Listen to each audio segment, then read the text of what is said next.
Fort Collins. Hey everybody, just getting set up here as per the usual for week 7. Get some light on here. There we go, that's better.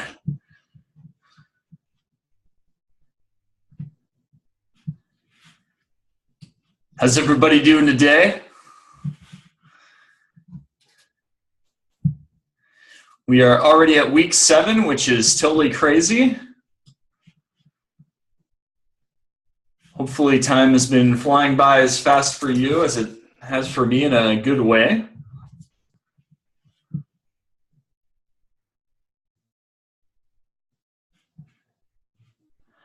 How am I sounding? Everybody could just type in like a thumbs up or a thumbs down.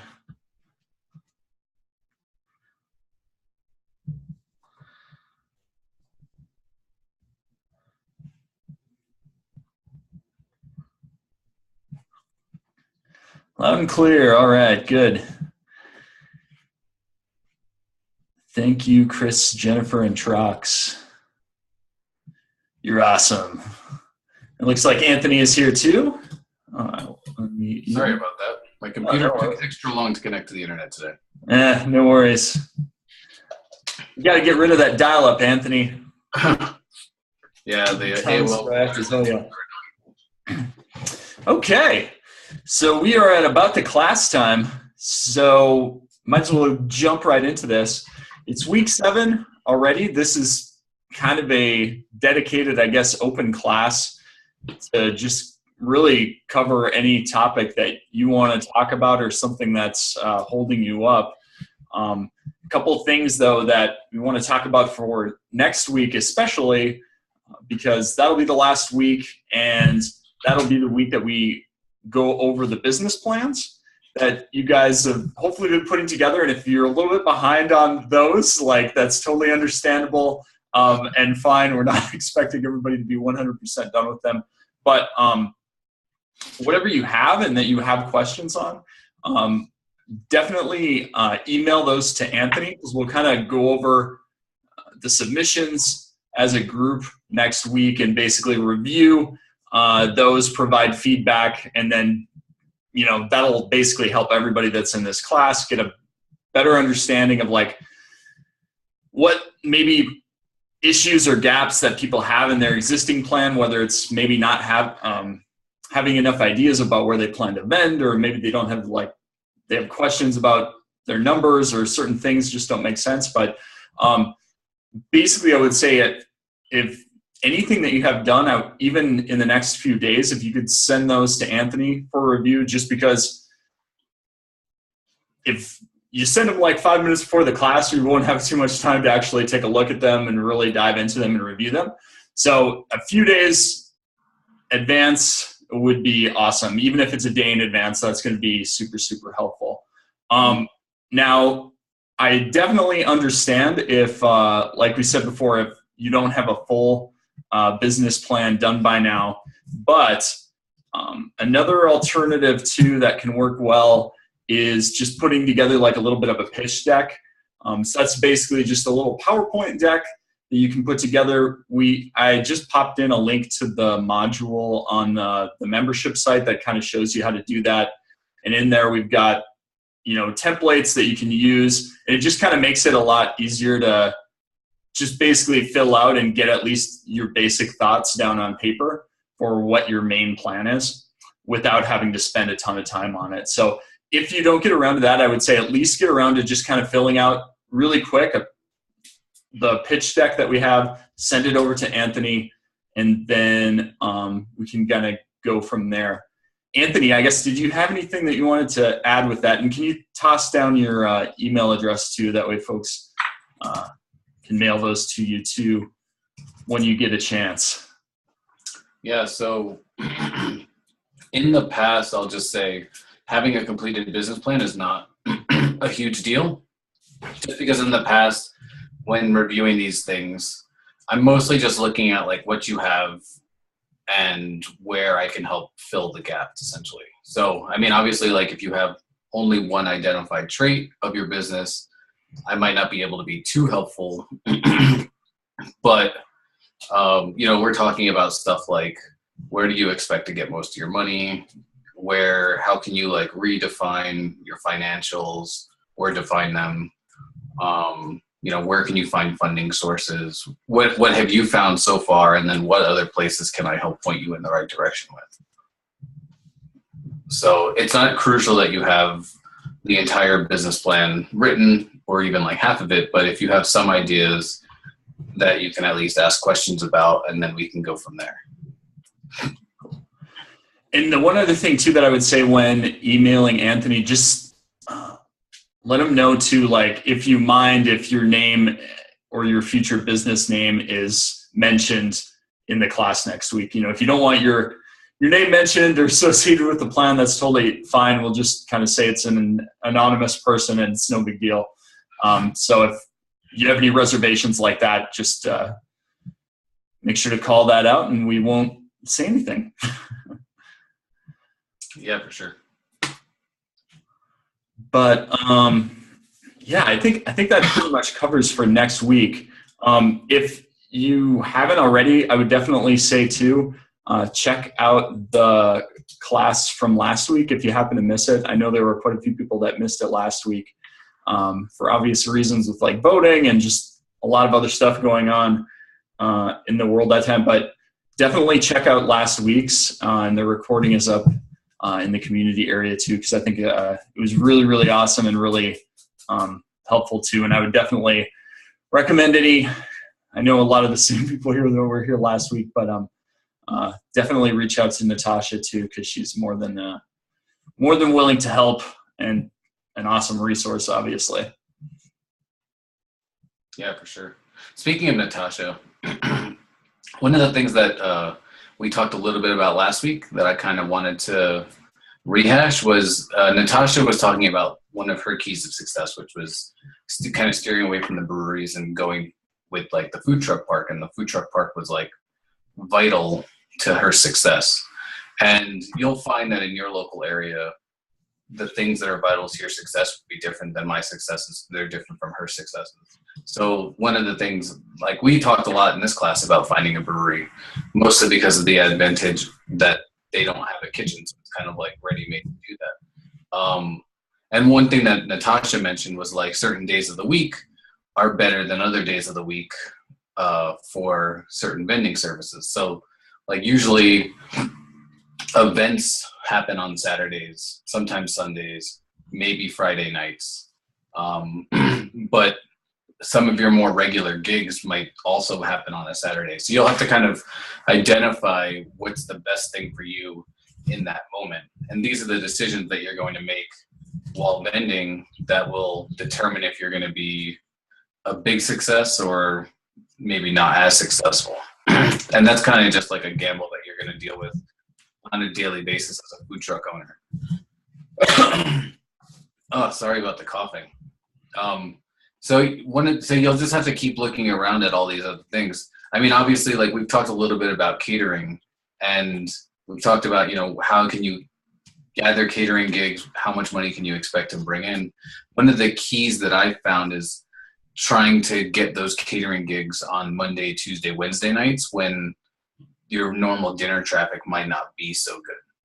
And so you kind of want to essentially create a schedule for yourself and make sure that it's stacked on certain days. And you can have guaranteed good days and days that you expect to not do so good. And that was kind of one of the things that Natasha talked about also was, like breweries on a Monday night are definitely a huge miss. But if you can do like a food truck park on a Monday night, that might double your revenue or triple your revenue compared to another different gig that you would do, like a brewery, for instance. Trying to think of other places that we've done. You'll see, and a lot of restaurants actually follow this pattern, like Monday, Tuesdays are slow days in the restaurant industry. They're okay for lunch just because people get lunch every day of the week because they're working. But at least in Albuquerque and in other places I've seen, lunch isn't such a big deal unless you're like in a really populated area. And you have to be like right outside of a business park or where there's multiple businesses, not just one business. I mean, for instance, Fridays at lunch, I know that there's a food truck thing that's kind of getting off the ground, and it's like right in front of the Army Corps of Engineers. There's another building, Nikon, right there. Girl Scouts is across the street. So there's like 3 big businesses right there. And I never really see anybody ordering for lunch outside of a place that should have like at least 1,000 employees. And so why is that? And I mean, I don't have the answer to that, but if you ask yourself why aren't there as many customers here as you would think, you could probably do a little bit of digging and find out. Maybe people don't like to go out for lunch in that area. Maybe they are used to not having food there, so they're already in the mindset and the practice of leaving to going to get lunch or bringing their own lunch. So there's a lot of factors that you'll have to discover in the research process. And that's kind of one of the big things of this whole business plan. It's not so much like having a business plan, unless you're seeking funding, that it's not going to be super helpful, but doing all this research ahead of time is going to put you head and shoulders above the competition. There's so many food truck owners that I met who like just went into this without a business plan. And every time I talk to them about it, they kind of wish that they could go back in time to tell them like the pitfalls that they've experienced. I mean, that's kind of half the benefit of this class, right? You guys get to learn from my failures, but at the same time, you also get to be ahead of the game and try and learn from as many different people as possible and learn as many different things as possible before you hit the ground, so that you can at least know before getting started what to avoid, what definitely to pursue. So like, I mean, I guess I'm advocating for writing something by next week so that you have, you probably have some kind of like accumulated knowledge in your head. And it definitely is a good idea to get those down onto a piece of paper, because if you don't do anything for like 3 or 4 months, you're bound to forget some of that stuff for sure. Yeah, very good. And then just so everyone knows, I just popped Natasha's email address into the little bar below, natashasherman@gmail.com. I know, let's see, somebody reached out to her already. Oh, okay, Britt, you reached out to her via the website already, which is good. Just give her, I would just say give it like 2 or 3 days for her to respond, just because I know she's like, obviously like super busy operating a food truck. Just in my experience, sometimes it takes a couple days to get for her to get back, but she always does get back, and she's really good about that. So yeah, I would definitely reach out. Let's see. So I guess just to take advantage of this time, is there any sort of questions or hang-ups that you guys have been having, or questions that you wanted to ask that haven't already been answered sufficiently? And I guess, Anthony, too, I can kick this off too with what area of the business plan would you recommend like focusing on if you were only going to do like a certain section of it, or like a few, like 2 or 3 parts? Like what are like the 2 or 3 areas that you would recommend focusing on to kind of save time, and what's like the top 10% activity that you can do basically? Yeah, I think the operations section of the business plan is probably the best place to focus, because it's going to be the most immediate. You're already thinking about, you're probably thinking about your price point. You're probably thinking about places that you're going to be visiting. You're probably thinking about your schedule. You're thinking about how much this stuff is going to cost. So even just having, some kind of an outline of those sorts of things with at least a little bit of specificity will be a great way to kind of like get the ball rolling on questions and possible avenues for support, because everything really flows from that information. The different sections of the business plan to me are like restating and rehashing the fundamental structure of your business. You're just kind of presenting it in different ways. And I mean, the financial section is really only important if you're going to be seeking funding. So if you're planning on self-funding it, then just, having a basic idea of what you're going to do, and being able to bounce that off somebody might be able to help steer you in the right direction.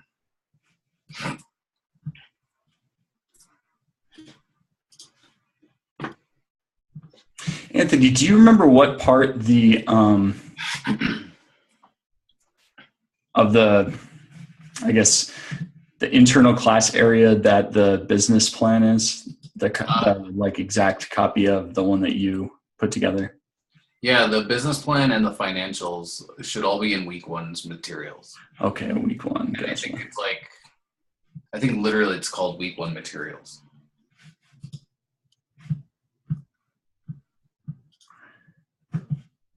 Okay. Okay, yep. All right, I found it. Here we go. I'll just add the link for everybody there and for you, Brett. It's available on, if you click that link, then you head over on the right side. There'll be a little download section. So you'll see the business plan in there, the business plan template, financial template, and then kind of like an explanation document of that too that you can take a look at. Yeah, no problem.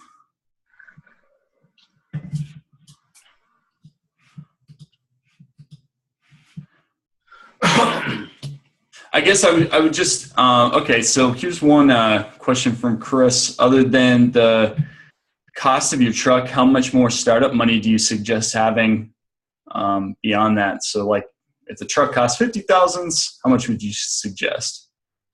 It really depends on what you're going to be building in your truck. When we got our truck built, I had an extra 10 grand and I ended up only needing about 4,000 of it. So I had the leftover cash as just like a safety net in case any crazy stuff went down. I mean, we heard Natasha's story where like the truck wrap showed up late and there was like all these permitting issues and she had to like rebuild the kitchen, which I can't even imagine spending like $40,000 on a kitchen and then having to like redo everything. That sounds like a financial nightmare. I probably would have, honestly, like I think I would have quit at that point. But so there's like lots of different things that could happen. So I definitely suggest having a good cash reserve just in case. And to be honest, kitchen equipment, if you're buying everything like brand new, it's expensive.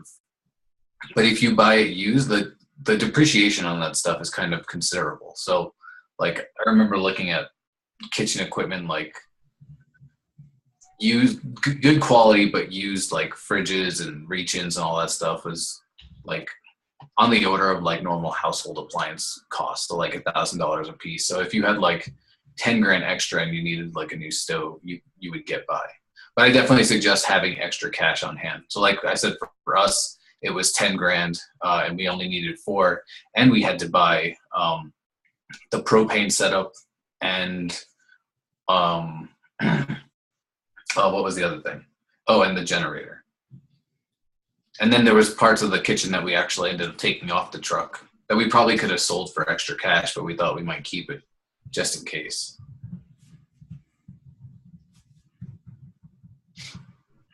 Okay, so this is a good one from Rick.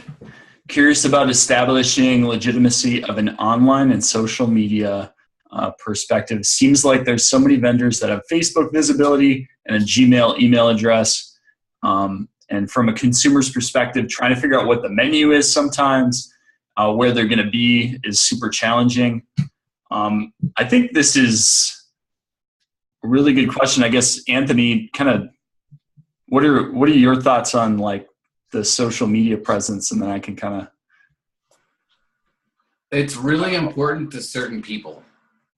So like if you're doing like a lunch at like a construction site or like even a business park, for instance, it's probably not that important to be engaged in social media at that instant because your customers are literally right outside.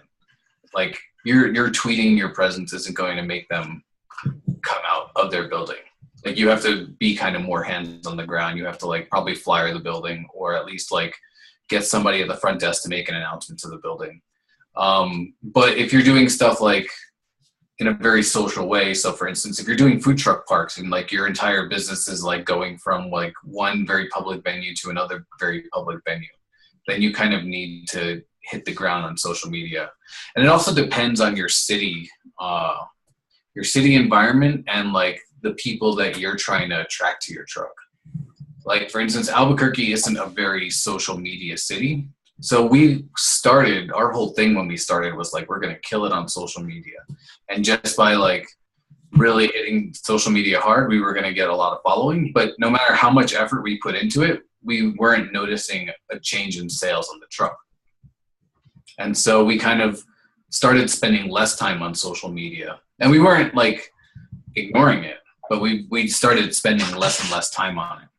And now I kind of just let my brother do whatever the heck he wants with it. So like we still have a social media presence, but it's not affecting our sales one way or the other. And as long as he's not posting anything negative or deflammatory, then it's all good. We kind of have fun with it at that point now. We host like random contests just to give ourselves a good laugh and attract like 1 or 2 extra customers. But if you're in a city like New York, LA, DC, Portland, Austin, Denver, then I would imagine that social media presence is more important than like a smaller town, for instance. Yeah, I think one big thing too is like time, right? So you hear about all these different social media platforms that come out. You know, you should be on Facebook, you should be on Instagram, you should be on Twitter, you should also be on Snapchat, and you know what I mean? So it's like there's all these different platforms that you can be on to basically communicate to people with. So, I mean, I would say like early out, definitely, I mean, get the main ones, you know, get Facebook for sure, get Twitter for sure. Yeah. Just because Facebook, for one, like everybody is on Facebook, you know, old people, younger people, middle-aged people, kind of everybody has an account with them. I guess younger people, I feel like, are maybe trickling off a little bit, but definitely like the older people. And I include myself in there, are like on Facebook. Twitter, I would still definitely, especially within the food truck industry, create an account for basically a couple different reasons. One, if you happen to be in a larger city, sometimes there are websites that will basically draw the locations of food trucks and build a map. So like, I think it's the Washington, D.C. area has this website called Food Truck Fiesta. And basically the whole point of that website, it just shows a map of where in Washington, D.C. all the food trucks are right now. But how all of these different little websites figure that information out is they just basically like crawl and look at Twitter, and they see where these different food trucks have posted their location, and that's how they figure that out. So if you're not posting your location on there, then you're just not like showing up there. So those would be kind of the main two. Roaming Hunger does that as well. Roaming Hunger, they crawl Twitter for that information. And you can kind of automate everything. So like you don't have to use Twitter and Facebook. If you use Facebook majority of the time, and then you have stuff automatically post from Facebook to Twitter, you know, so if you like tag yourself at a location, that'll automatically go to Twitter. And now guess what? All these food truck crawlers will like scavenge that information and then post it to their website. So now you're automatically listed in like 6 or 7 different places, and all you did was like spend the 5 minutes listing your address and location on Facebook. Yeah, I would definitely get those like profiles and like the apps set up on your mobile phones if possible.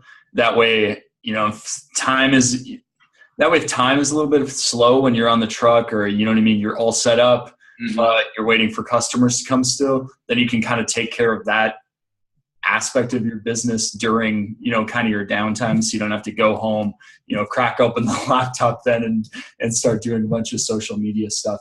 But another thing that I would consider doing and just kind of building into your overall marketing on social media is to make sure that you don't just, you know, you definitely should do things like, you know, yeah, post your location, that way people know where you are, stuff like that, some of the basics. But any way that you can try to like get other people involved in your social media, like the better. So whether it's like something simple like, oh, like a group of 4 or 5 people, they like all ordered food from you, ask them if you can like take a picture of them like eating the food and like, include their names like in the post and put it up. Like, as weird as that sounds, like people will be like, oh, this is so awesome. Like this food truck like featured me and like all our friends like out on here, and they put us up on their Facebook page. Like, it's not a big deal at all, but like it just kind of makes it like a super fun experience for people, for the majority of people, especially like younger people, to do that. So I would kind of just like look for opportunities like that. But also too, like I know Anthony mentioned too, like a lot of the work that you do, you have a lot of events with like the animal shelter in the Albuquerque area. Anytime you go to these types of events, definitely make sure to like mention that you're at those events. And it's almost like a cross promotional type thing. Like you can help promote this animal shelter event. And then, if you start kind of doing that on a consistent basis for other people, it's just like a reciprocity type thing, right? Like somebody helps you out a bunch of times, you're going to be like more apt to kind of do the same thing for them too. So that can kind of like snowball a little bit too. And I would think about doing that even beyond even just like the event locations that you're working with. And even if there's say like a couple of food trucks in your area that just kill it, they always get invited to like the best events. They're always busy. They're always booked. If you happen to be like in an event with them, mention them, say like, oh, it's great to be here with like this, big famous truck, in our area. And just kind of like use that as a way to start developing a relationship with them. Because if they already are at all the big events that you want to be at, those are kind of the folks that you want to get to know with. Like, don't think of them as competitors. Think of them as like people that can start sending you business, because there's more than likely that if you start being cool to them and you kind of use this as a way to like break the ice with them and get into like a conversation with them, anytime that they're too busy to visit a second event, they remember you. They know that you're cool. You serve good food. They remember you from a different event. Like they're going to be a lot more likely to send business over to you too. So there's a lot of different like cool ways that you can use, social media and build it into your business, besides just like posting a whole bunch of stuff all the time or not really doing anything.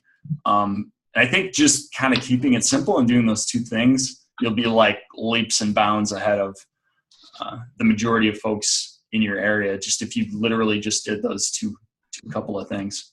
Yeah, for sure. And kind of just reiterating what you said, the reciprocity is a thing that like absolutely happens in the food truck industry. Like if you make a couple of friends, they're gonna remember you. They're gonna offer you to cover their shifts, and because of that, you're likely to offer them shifts. And that's happened with me all the time. Is we have like our core group of food truck friends that we deal with, and they're always giving us gigs. We're always getting them gigs, and they're even like if they know that like their menu doesn't really match what somebody's looking for, they'll refer them to us, and we're happy to do that for them as well. And it kind of keeps everyone happy, and it also brings in a lot more business because they see like, oh, these people are actually like really great to work with, and they're doing stuff in the community. It's not just all about them and their business. Mm-hmm. Okay. Let's see. Jennifer asks, will you be able to look over the plan after next week? Yeah, sure. Like just anytime. If it takes like 2 weeks, if it takes a month, just send it over. Definitely take a look at it and give feedback. Just won't be able to give feedback in a group class setting, I guess. Let's see. So BWBQU, I'm converting my commercial front urban house to accommodate my own catering kitchen. I purchased 2 food trucks, not 1, but 2, and building a team. Awesome. Now I am changing to maybe selling one of the trucks and me personally running the other instead of employees. One thing, and I think that's related to your previous question, but okay. one thing that I've seen a lot of in the food truck industry, and I guess this is true for kitchens in general, because my brother was telling me about his like restaurant scenarios, is like employment in this field is really high turnover. And Natasha was kind of talking about it a little bit, and I've talked about it with like other food truck people in Albuquerque. It's like good help is hard to find. So if you find somebody you trust, obviously you stick with them. But you know, if you have an entire truck operating on just employees, you kind of got to like essentially babysit them to make sure that everything is on the up and up. And obviously, like not everybody is like that. But again, it's like really hard to find people that you actually like trust. So you got to like work with them a lot. So it might actually be a really good idea to start with one truck, get somebody that you're familiar with, and then like move them over to the second truck once you like develop that trust. But I definitely don't know if I would be able to handle like just letting somebody go on that truck and trust that they're doing everything. Because this isn't like a corporation, right? This is, I mean, it is kind of, but it's not like a big corporation. This is your name is attached to it, your reputation, your blood, your sweat. And so you want them to make sure that you're doing things up to your level of standards, which is why, you know, like Natasha was talking about that whole, like, my standards are really high and I want things to run, you know, in this way. And we were the same way. And we made sure that we could operate our kitchen with just the two of us before we could start expanding into other employees. This one comes from Damien. How or would you or did you apply your knowledge when doing the financial portion? I know I would like to make millions, but how do you keep it realistic? Trial and error, test runs, etc.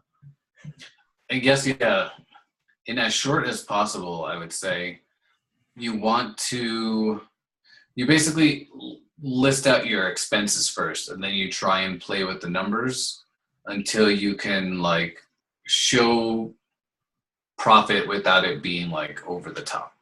So for instance, like, you know, every month you have certain expenses you need to account for. So if that comes out to, let's say it's like $3,000 a month or $5,000 a month, then you would hope that over the span of a year, you should be able to average at least that amount.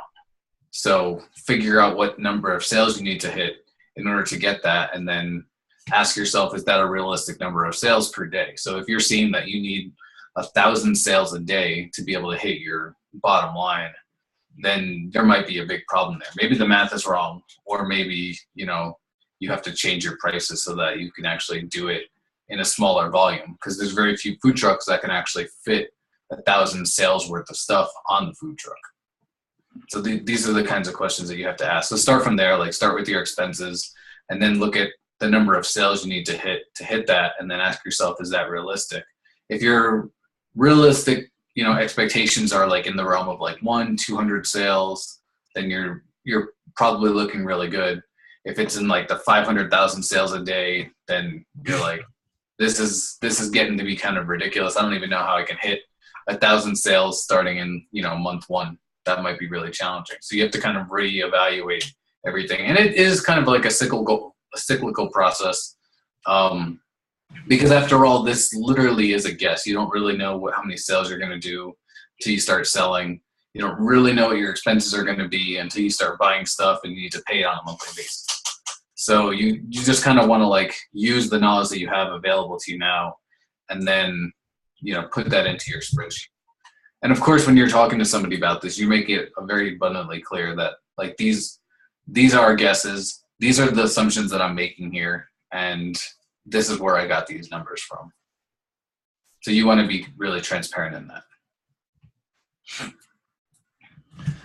Jennifer asks, did you do any marketing research / interest research in your food truck before your food truck was actually ready? I can probably showcase my fried dough at a few venues without an actual truck. Would you recommend doing so?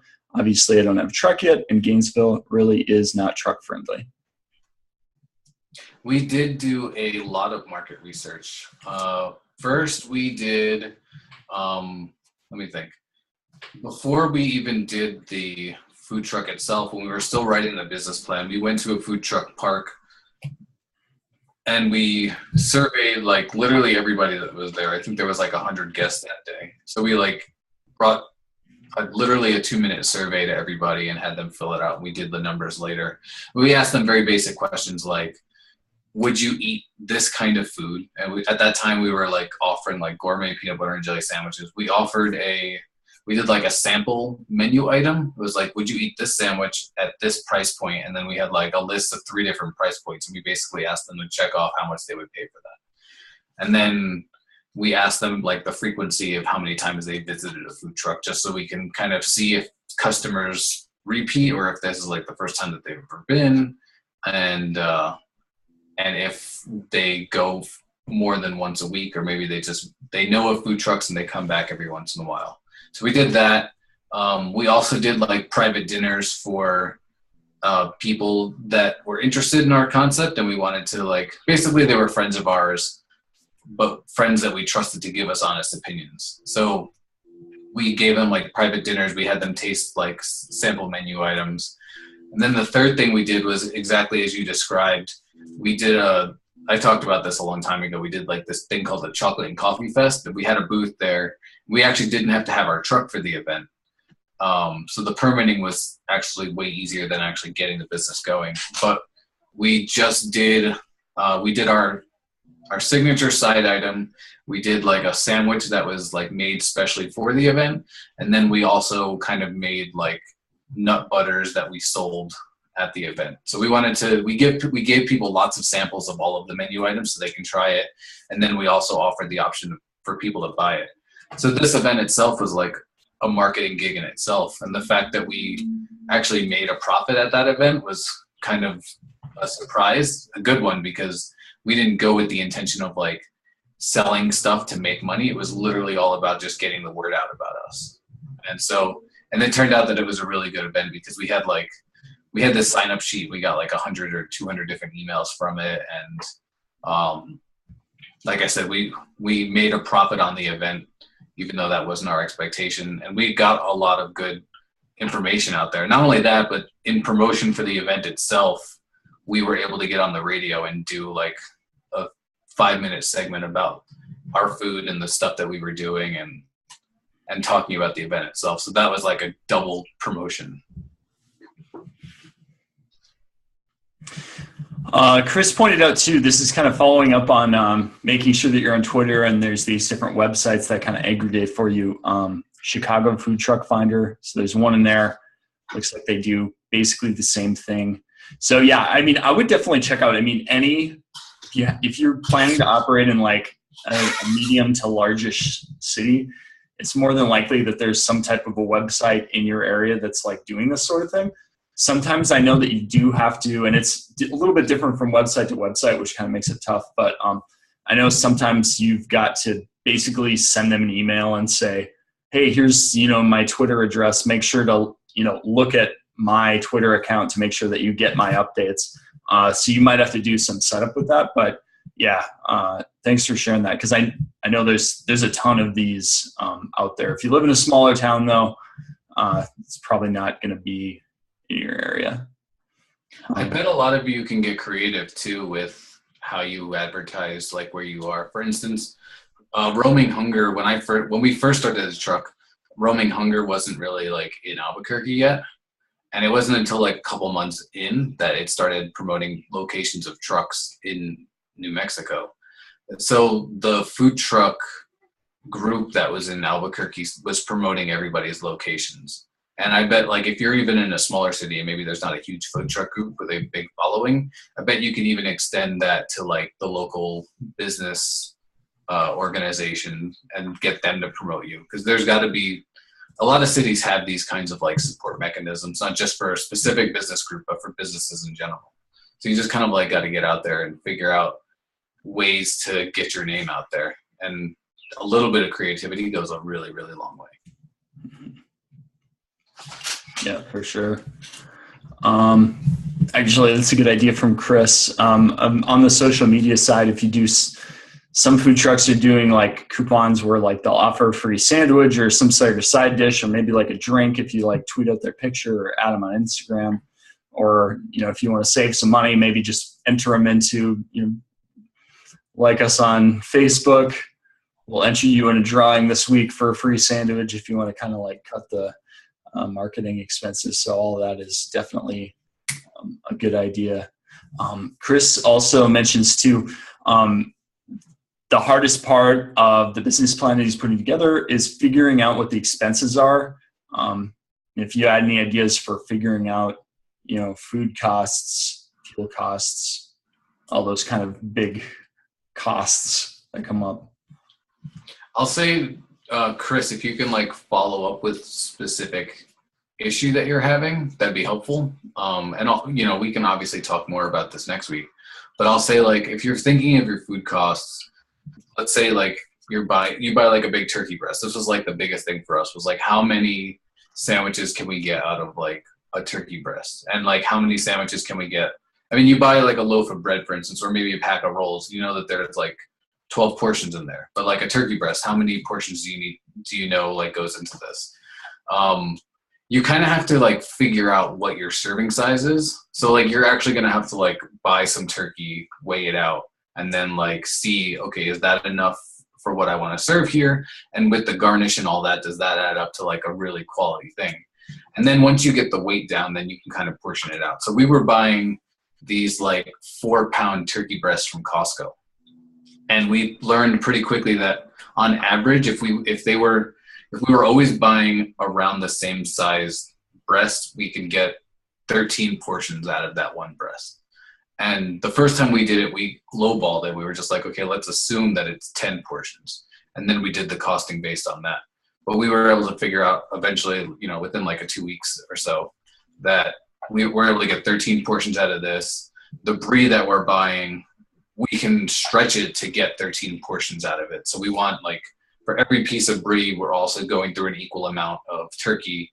And then the apple butter, we make like one of those every 2 weeks because we get those in like really big quantities. And so, the more portions you get, obviously the lower the cost per quantity is. So you just kind of have to start thinking about your portion size and go from there. I've seen, I saw in a food costing book one time, they talked about like the waste as well. So going back to the turkey issue, it's kind of different with turkey. So let's use like ham. There's like a portion of the ham that's unusable because there's like a bone inside, plus there's some fat that you can't possibly like serve in a sandwich. So maybe it weighs like 15 pounds, but you really only have like 12 usable pounds of that.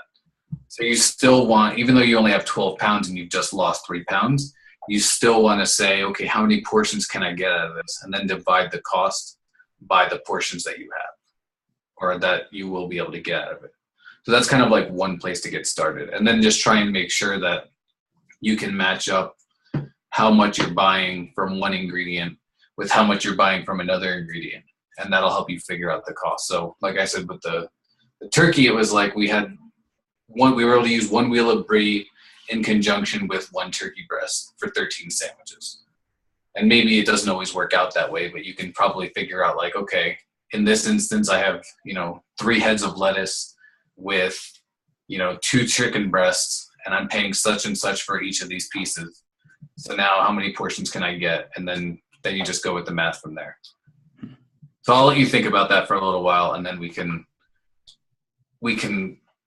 update you on that if you're still having problems with it. And actually, Britt adds too, that's the exact same process she's going through every weekend.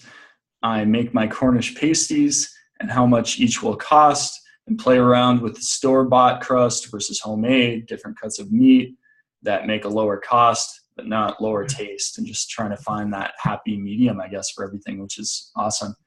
The interesting thing too is even if you have like a super simple business, you think like a hot dog cart. I know there's a lot of hot dog vendors that will like, you think, hot dog vendor, that's about as simple as you can get, right? Like, you need a bun, you need a sausage, that sort of thing. But I know what a couple guys did was actually go to the store, buy like 10 different types of sausages, cook them all, kind of do like a blind taste test type thing, and just try to figure out, okay, like when I don't know what brand it is, when I don't know how much I paid for it, like what's actually the best tasting one that I can come up with, and kind of just, have a few friends over, make it like a fun little thing just to test it out. And, you can do that with sausages and the buns too, and just figure out like what your mix is with that too. So, I mean, even if you're starting like a super, super simple business, like you still kind of got to go through a little bit of this like testing process up front to see what works well and what'll work for the numbers too. Chris's family is getting sick of tacos. That's funny.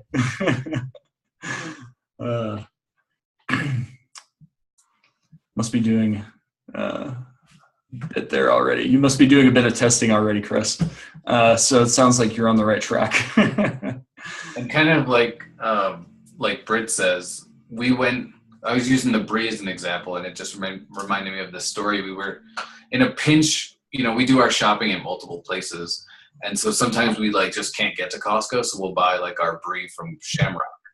And the Shamrock Brie is like such a different quality than the Costco Brie. And it's like marginally cheaper per sandwich. But it's like, to me, it's not worth the cost, because the Brie is like almost liquid when you cut into it. So it makes the prep time take like twice as long, believe it or not, because you have to like sit there and like cut it precisely, and then you're like scraping the cheese off the spatula and trying to get it to melt properly, and it becomes like this nightmare. And so whenever we can, we avoid getting it from there. We'll always try to get the Costco one. It's only like in extreme rare cases that we have to use the Shamrock one, and it's mostly like our backup one. Like we have an extra one on the truck in case we run out of the good stuff.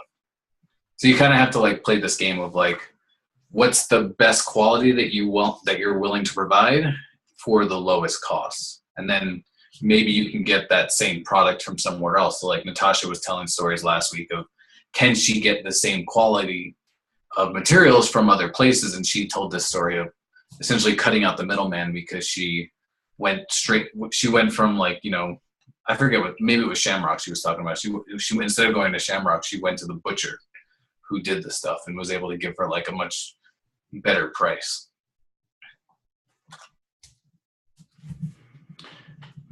Very good. One other just thing I wanted to follow up on too from Rick.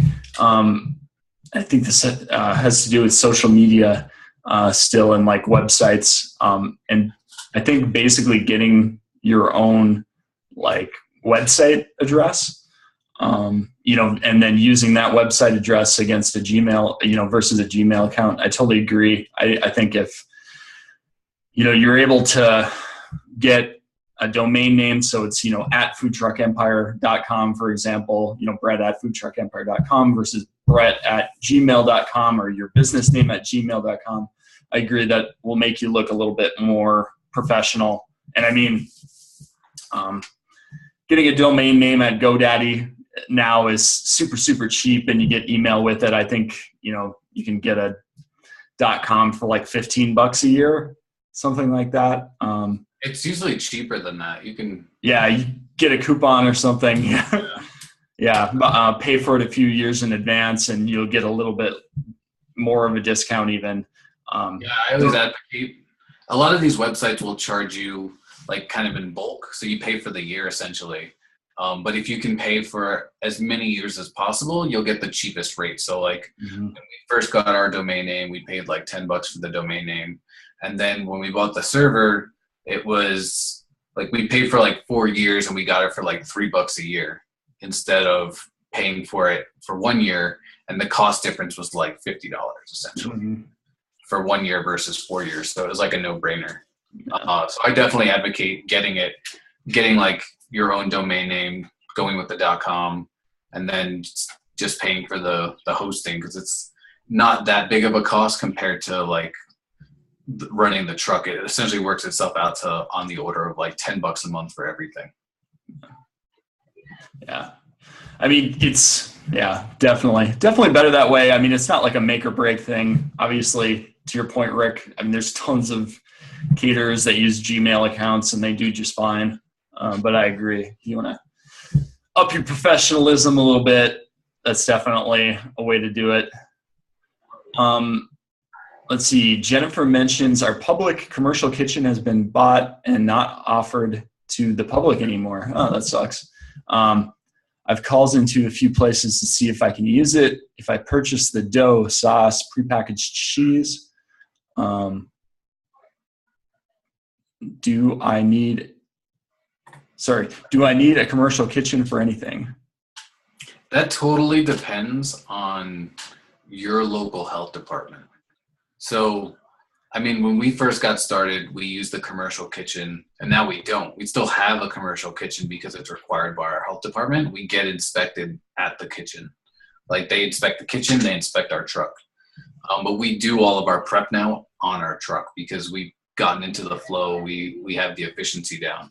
And Natasha kind of talked about this last week as well. She was talking about how she found a kitchen in town, but she does a lot of her prep on the truck. She doesn't do so much of it in the kitchen anymore. And I think a lot of food trucks actually migrate towards this because you have a most of us anyways have a fully stocked kitchen. It's not like we just have a fridge and we have some like hot holding and cold holding stations. It's like we have a full stove, we have flat tops, we have ovens, microwaves maybe in some cases. So if you can do the prep on the kitchen, go for it. I mean, on the truck, go for it. But you might still be required to have a commercial kitchen because that's a health department requirement.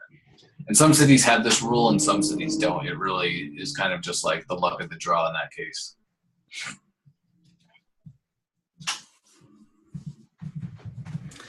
Very good. Well, that's kind of all the QA for now that I see, but feel free to type in anything else. Also, again, when we put up the recording of this, I'll make sure to add in Anthony's email. That way you can send your either pitch deck or business plan or whatever you got, or even just a question before next Tuesday's class. Next Tuesday is going to be at the same time, same everything, so no changes there. But I definitely would advise, at least send over something or that sort of thing. That way we can kind of go over those together, and I think everybody will get a lot of value out of it. And I think too, it'll be fun to see. I know we've talked about it a little bit, but just like what type of trucks like everybody else is making, and I think it'll be interesting to see like, how different people are like approaching how they're going to generate revenue and how much money that they need for startup capital. I think just sharing that with each other is going to be really helpful. And then also Britt mentioned the Book of Yields is a great resource to calculate food costs. Book of Yields. I haven't heard of that one, but the Book of Yields is pretty good. I have a copy of it, but I ended up not following it for one reason. I found that they overcomplicated the math. So I gave this example earlier of like they talked about like, and I actually thought of that book when I was using the example, was like you buy like, let's say a head of broccoli and you're going to throw out the stems. You pay $2 for this thing that maybe is a pound, but now you're throwing out like a third of the weight. So they actually tell you to like calculate how much of the food that you've thrown out is like money down the drain, which I actually don't necessarily agree with that, because you might think of using that in different ways. Like you can use that stem in a stock, for instance, and create like a vegetable broth out of it. So now it's not waste anymore. So they kind of, the math is kind of weird. And I come from a math background, so I thought it was like kind of stressful thinking about this stuff in ways that aren't necessarily true. But if you literally have no idea how to go about food costing, it's a good place to start. And then you kind of just have to go with what you know from there. So we can talk more about food costing if you guys have more specific questions, for sure. And I think in my business plan financials, you can find like, I did some basic food costing in there, so you can kind of see like what I was doing with food costing. And again, for like next week, if you guys read my business plan and asked questions based on that, I'd be happy to answer questions about that as well. So there's nothing off the table. Nothing's off the table. Love it. All right. Well, I guess with that, we'll see everybody next Tuesday. I'll send out an email to everybody this week, earlier in the week, again, with the email address for Anthony, just so everybody has it and that sort of thing. But thanks a lot. See you next week.